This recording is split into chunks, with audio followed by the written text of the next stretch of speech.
নীলাকাশ ভুবন মাঝে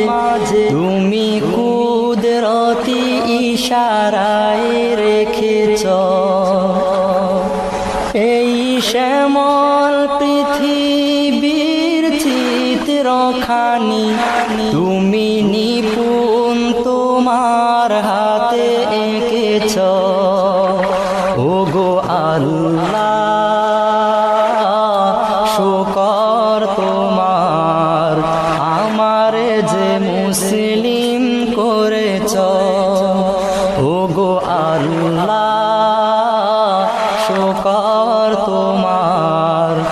আমারে যে মুসলিম করেছ